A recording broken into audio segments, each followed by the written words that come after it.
Hello friends, स्वागत है आपके अपने YouTube channel VS mission study पर। मैं विंध्याचल शर्मा जो आज का टॉपिक लेकर आया हूँ भूगोल से संबंधित है।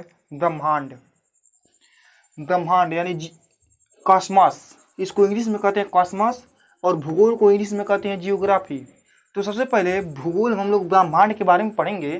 तो भूगोल जान लेते हैं, भूगोल क्या होता है। भूगोल वह होता है जो पृथ्वी की बाहरी संरचना तथा आंतरिक संरचनाओं का गहनपूर्ण अध्ययन करना ही भूगोल कहलाता है। भूगोल के जनक हैं इरेटोस्थनीज। ठीक है मित्रों, भूगोल के जनक इरेटोस्थनीज हैं। उसके बाद अब आते हैं ब्रह्मांड के बारे में। ब्रह्मांड कैसे बना और किससे मिलकर बना, कैसे उत्पत्ति हुआ, इसके बारे में हम लोग पढ़ेंगे। और इससे संबंध में कंपटीशन की एग्जाम में इससे रिलेटेड क्वेश्चन आए तो छूटना नहीं चाहिए। ठीक है दोस्तों, ऐसा हम लोग पढ़ेंगे और समझेंगे इसके बारे में। तो ब्रह्मांड आज से लगभग 15 बिलियन वर्ष पहले 15 बिलियन वर्ष पहले 15 बिलियन वर्ष पहले एक गैस था, वो भी गर्म गैस। उसी गर्म गैस के एक चक्र बना, उसी चक्र से ब्रह्मांड बना। ठीक है दोस्तों, तो ब्रह्मांड ऐसे बना और ब्रह्मांड में द्रव्य और ऊर्जा मिला। क्या मिला? द्रव्य और ऊर्जा से ही हमारा ब्रह्मांड बन गया। किससे मिलकर बना? द्रव्य और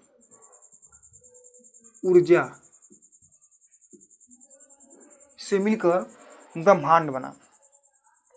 अब देखिए, खगोलिक वैज्ञानिक इसके बारे में चर्चा करने वाले खगोलिक वैज्ञानिक वो भी दो थे, जो जिसका एक हेडिंग पड़ता है महाविस्फोटक सिद्धांत।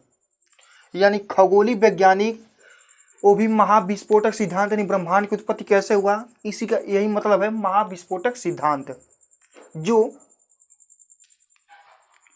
1894 से 96 में एब जॉर्ज लेमेंटदेयर ने ब्रह्मांड की उत्पत्ति के बारे में बताएं।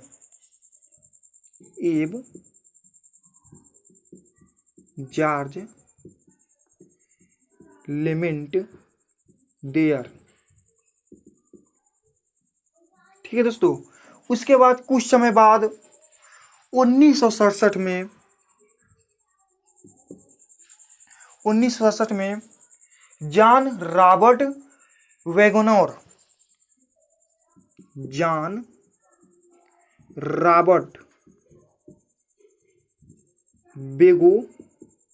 ने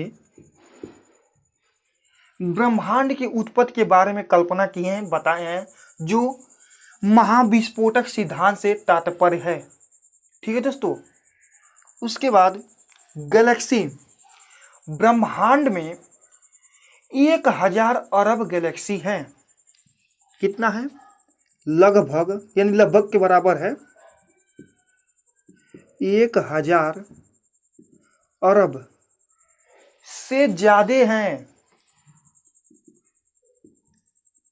ज्यादा क्या है? गैलेक्सी है। उसके बाद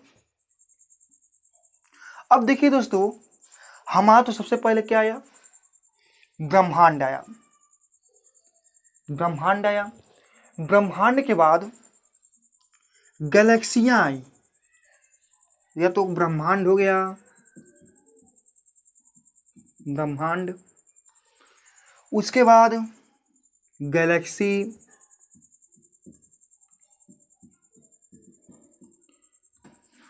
उसके बाद आकाश गंगा आता है। आकाश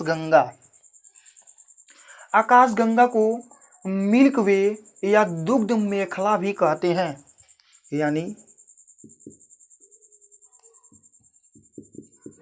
मिल्क वे या दुग्ध मेखला भी कहते हैं। जो यह स्पाइडल आकार का होता है, सर्पीला आकार का होता है आकाशगंगा। ठीक है दोस्तों, तो सबसे पहले ब्रह्मांड आया, उत्पत्ति हुआ।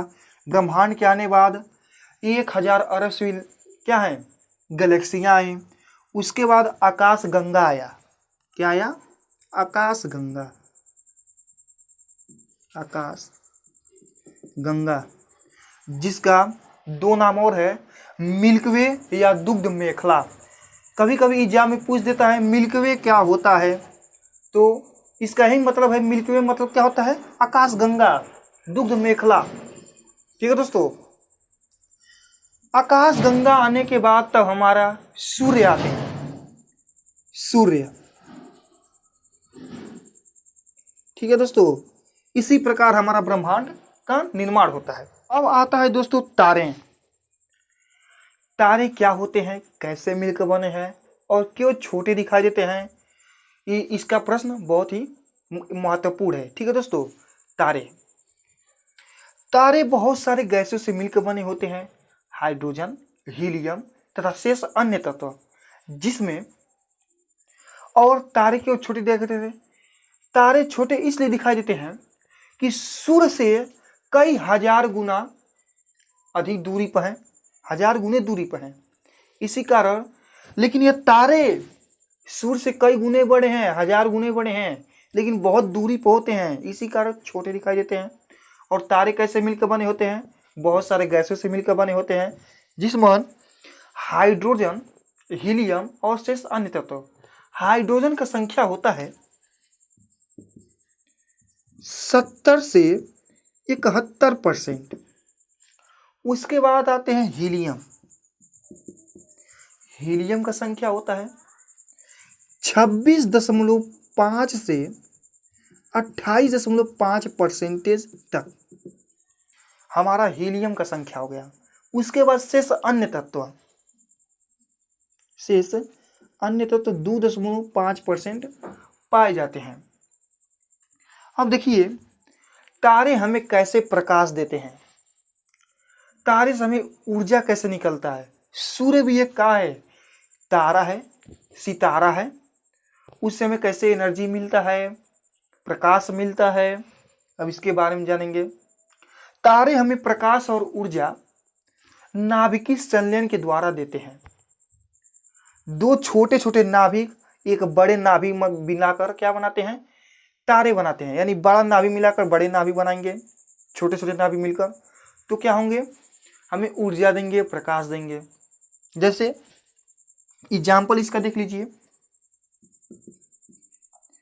हाइड्रोजन, फिर से हाइड्रोजन, यानी ये 2 छोटे छोटे क्या हैं? नाभिक हैं। ठीक है दोस्तों, यानी इसी के अनुसार नाभिकीय संलयन होता है। तो क्या हो जाएंगे? यहाँ पर 2 हीलियम बनकर एक बड़ा नाभिक बना लेंगे, जिससे तारे हमें ऊर्जा और प्रकाश देते हैं। जब तक हाइड्रोजन है और 2 नाभिक बनते रहेंगे, तब तक क्या हो जाएगा? हीलियम का निर्माण होगा और तारे हमें प्रकाश ऊष्मा देंगे। जब एक ऐसा समय आ जाएगा कि हाइड्रोजन समाप्त हो जाए, तब उस समय सूर्य अथवा तारे का अस्तित्व समाप्त हो जाएगा। ठीक है दोस्तों, इसलिए जब तक यह हाइड्रोजन है, दोनों मिलकर यानी नाभिकीय संलयन की क्रिया के द्वारा एक बड़ा नाभिक का निर्माण करते हैं, हीलियम का निर्माण करते हैं, जिसे तारे और उसका प्रकाश यानी ऊर्जा और प्रकाश निष्कासित होता है।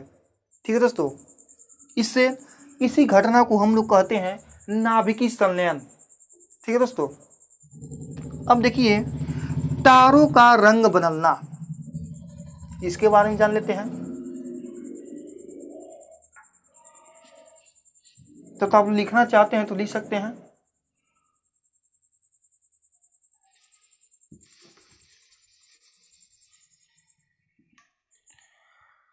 तारों का रंग बदलना, तारे कैसे रंग बदलते हैं?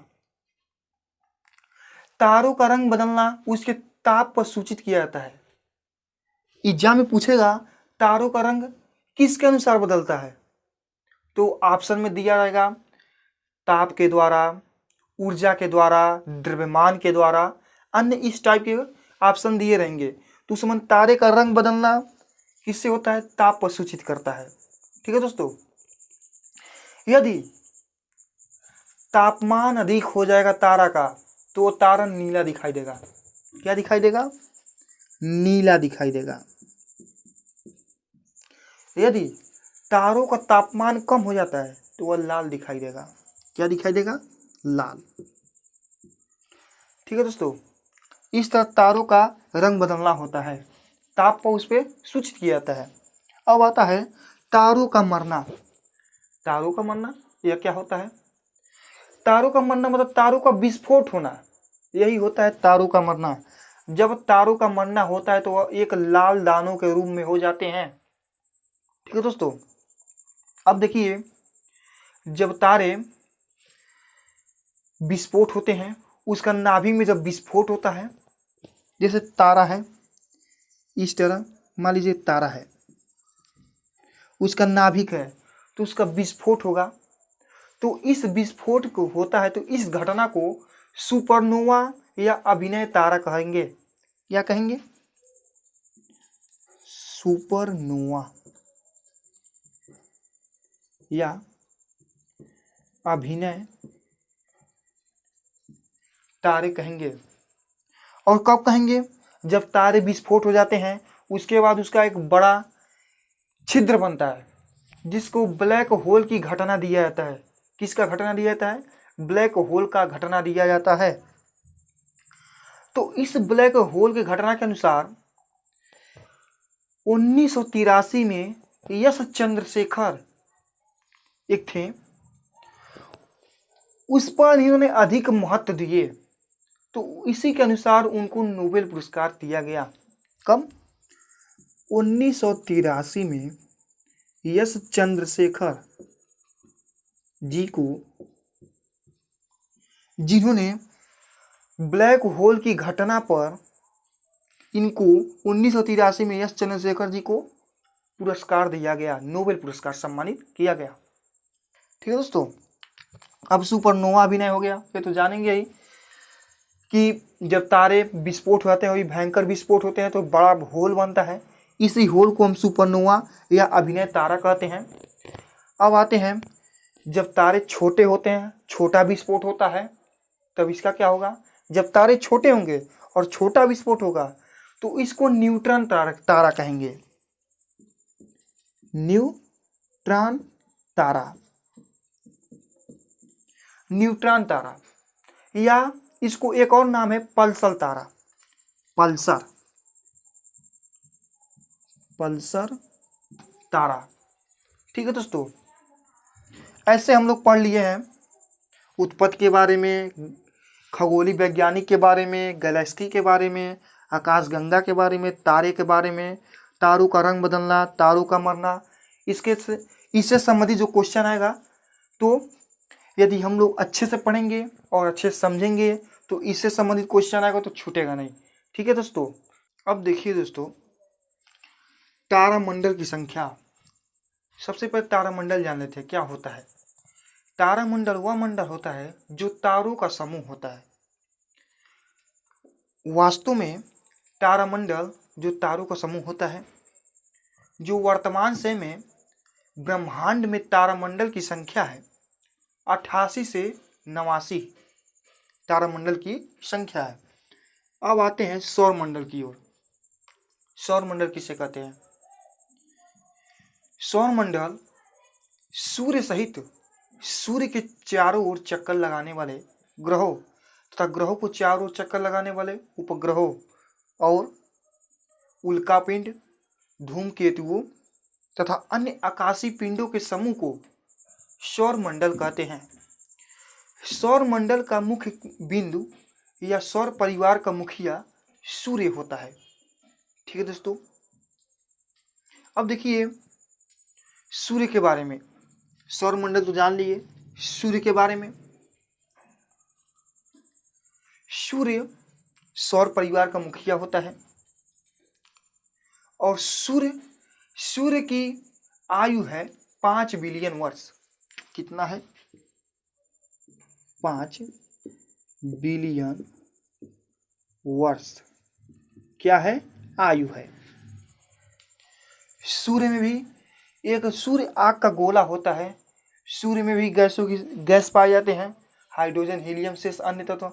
जो इससे पूर्व हम तारों के बारे में बताए हैं, सूर्य भी तो एक तारा है अथवा सितारा है, जिसमें हाइड्रोजन की संख्या इससे पहले बताए थे 70 से 71%, हीलियम की संख्या 26.5 से 28.5% तथा शेष अन्य तत्वों की संख्या है 2.5%। और सूर्य प्रकाश कैसे देता है, एनर्जी कैसे देता है, इसके बारे में हम बताए हैं। जो दो छोटे छोटे नाभिक होते हैं, एक बड़ा नाभिक का निर्माण करते हैं, जिससे सूर्य हमें ऊर्जा देता है, ऊष्मा देता है और प्रकाश देता है। यहाँ तक हो गया। अब देखिए सूर्य से पृथ्वी की दूरी कितनी है। यदि अधिकतम पूछेगा, अधिकतम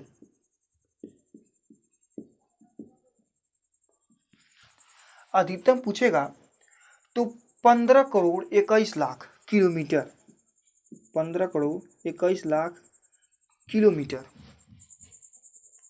क्या है सूर्य से पृथ्वी की अधिकतम दूरी। अब आइए मध्यम दूरी।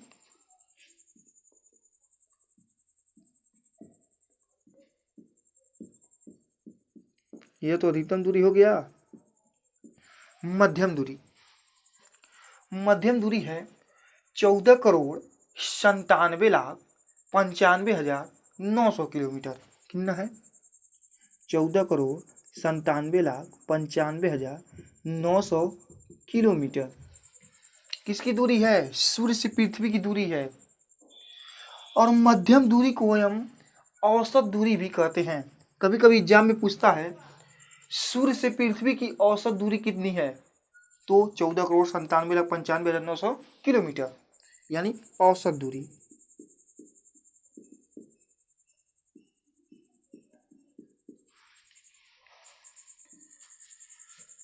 अब न्यूनतम दूरी, यानी 3 क्वेश्चन पूछेगा, अधिकतम दूरी, मध्यम दूरी और न्यूनतम दूरी।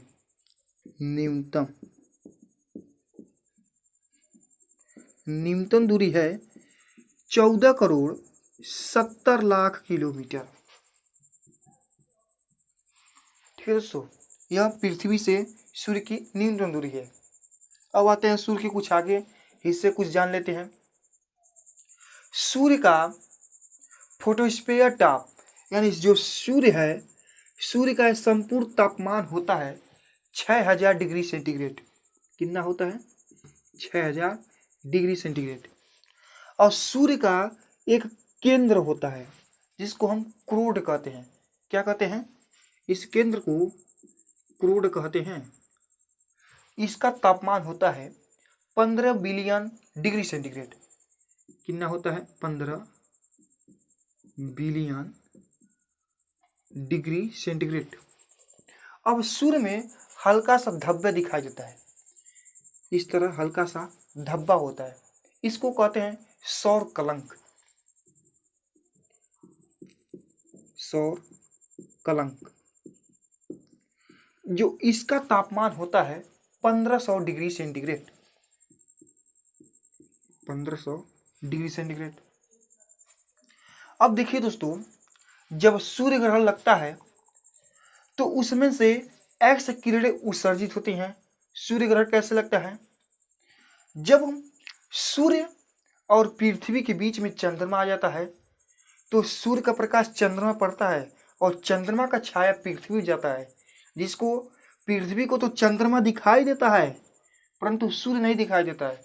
इसी घटना को हम सूर्य ग्रहण कहते हैं। सूर्य ग्रहण में जो सूर्य का हिस्सा दिखाई देता है उसे सूर्य किरीट कहते हैं।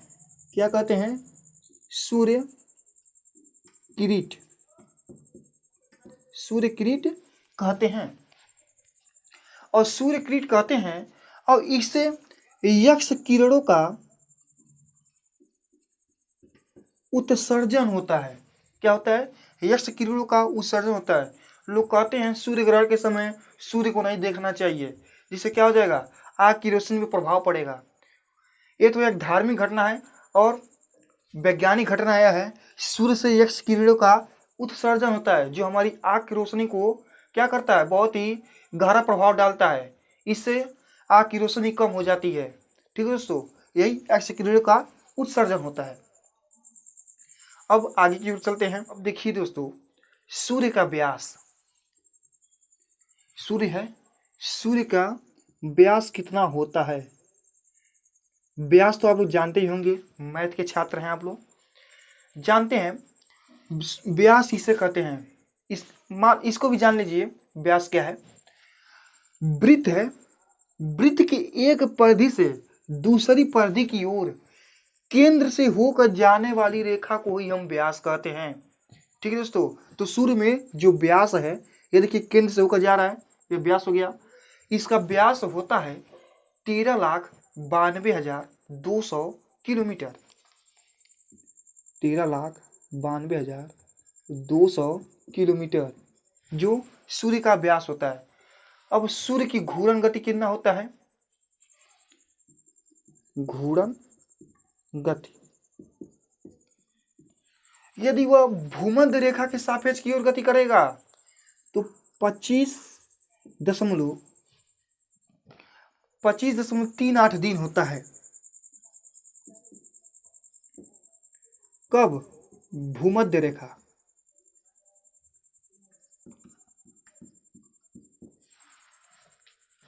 यदि वह ध्रुव रेखा के सापेक्ष गति करता है तो 33 दिन लगता है। कहां पर? ध्रुव रेखा के सापेक्ष। यह हो गया दूसरा। अब सूर्य का प्रकाश पृथ्वी पर आने में कितना समय लगता है? पहले तो 8 मिनट 22 सेकेंड लगता था। कितना लगता था? 8 मिनट 22 सेकेंड। उसके बाद 8 मिनट 18 सेकेंड लगने लगा, यानी सूर्य की गति और तेज होने लगा। उसके बाद थोड़ा सा और गति तेज हो गया, 8 मिनट 16.6 सेकेंड लगने लगा। यदि कंपटीशन की एग्जाम में पूछे सूर्य का प्रकाश पृथ्वी पर आने में कितना समय लगता है, यह दिया रहेगा, तो हमारा यही आंसर सही हो जाएगा, 8 मिनट 16.6 सेकेंड। ठीक है दोस्तों, अब आते हैं आगे की ओर। सूर्य में पृथ्वी से कई हजार गुना बड़ा है, हजार गुना नहीं, लाख गुना बड़ा है, 13 लाख गुना बड़ा है पृथ्वी से सूर्य। सूर्य पृथ्वी के नजदीक कब आता है? 3 जनवरी को, 3 जनवरी को पृथ्वी के नजदीक आता है। यह भी क्वेश्चन पूछता है, और इसी घटना को उपसौर कहते हैं, उपसौर। और कब दूरी पर जाता है? 4 जुलाई को, 4 जुलाई को। इस घटना को कहते हैं अपसौर, अपसौर। ठीक है दोस्तों, हमने सूर्य के बारे में पढ़ा, ब्रह्मांड के बारे में पढ़ा। आज यहीं तक दोस्तों, आगे की ओर और वीडियो लेकर आएंगे इसके बारे में। तब तक के लिए धन्यवाद। यदि हमारा वीडियो आप लोग को पसंद आया तो हमारे वीडियो को लाइक करें, चैनल को सब्सक्राइब करें तथा बेल आइकन को जरूर दबा दें, ताकि लेटेस्ट वीडियो आपके मोबाइल पर सबसे पहले मिले। जय हिंद।